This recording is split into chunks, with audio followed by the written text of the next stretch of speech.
Your child used to run into a room and announce themselves to everyone in it. No hesitation. No scanning the crowd first. Just noise, movement, joy. Then one day, around age 7, something changes. They hang back at the doorway. They watch before they speak. They ask if they really have to say hello to grandma's friends. You assume it's a phase. But the real answer is far stranger, and it has almost nothing to do with confidence. Something is happening inside your child's brain that has nothing to do with personality and everything to do with a new kind of thinking coming online. And once you understand it, you'll never look at a shy 7-year-old the same way again. For the first 6 or 7 years of life, a child's mind is remarkably self-centered. Not selfish. Self-centered in the literal, cognitive sense. The developmental psychologist Jean Piaget called this early stage preoperational, and one of its defining features is something researchers call egocentrism. It doesn't mean a young child thinks they're better than everyone else. It means they genuinely struggle to imagine that other people see the world differently than they do. A 4-year-old doesn't wonder what you think of their singing. They just sing. That's why toddlers dance in public without a flicker of self-consciousness. Their brain hasn't yet built the machinery to model an audience. But around age 7, something shifts. Piaget called this the move into the concrete operational stage, and it comes with a new cognitive skill, the ability to hold someone else's perspective in mind at the same time as your own. Suddenly, your child's brain can do something it never could before. It can simulate what you might be thinking of them. That single shift changes everything. Once a child can imagine being watched, they start narrating their own behavior through someone else's eyes. Are they being loud? Are they being weird?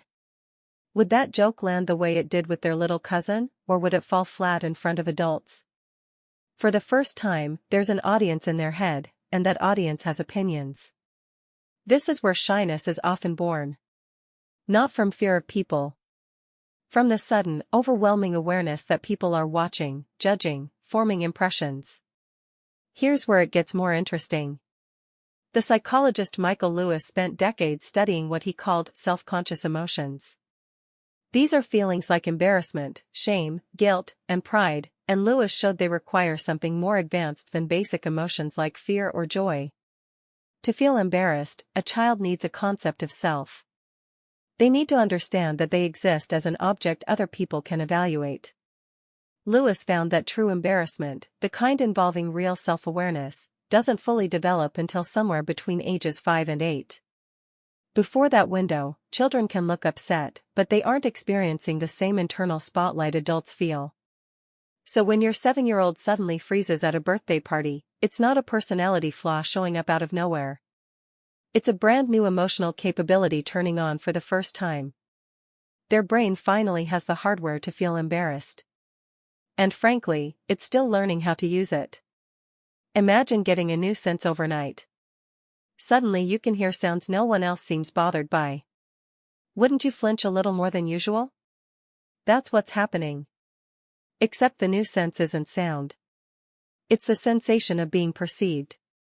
There's a temperament piece to this story too, and it comes from the researcher Jerome Kagan, who ran one of the most famous longitudinal studies on shyness in children. Kagan discovered that some infants are born with a trait he called behavioral inhibition. These babies react more strongly to new stimuli, new faces, unfamiliar rooms. Their amygdala, the brain's alarm system for detecting threat, tends to fire more easily. Kagan tracked these highly reactive infants for years. Many of them grew into cautious, quiet children, especially in unfamiliar social settings. But here's the twist his research revealed. The trait wasn't destiny. It was a starting point that experience and environment could shape in either direction.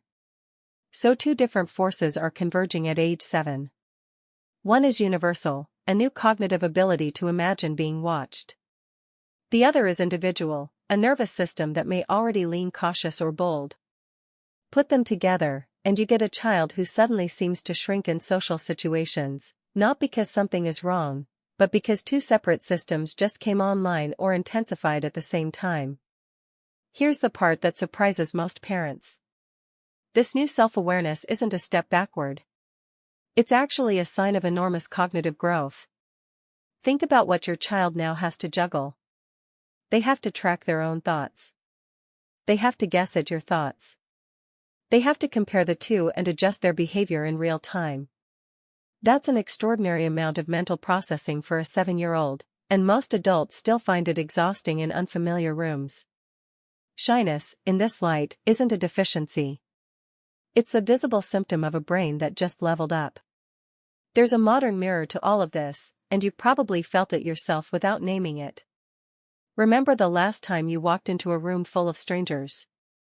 Maybe a work event, a new gym class, a party where you didn't know the host well.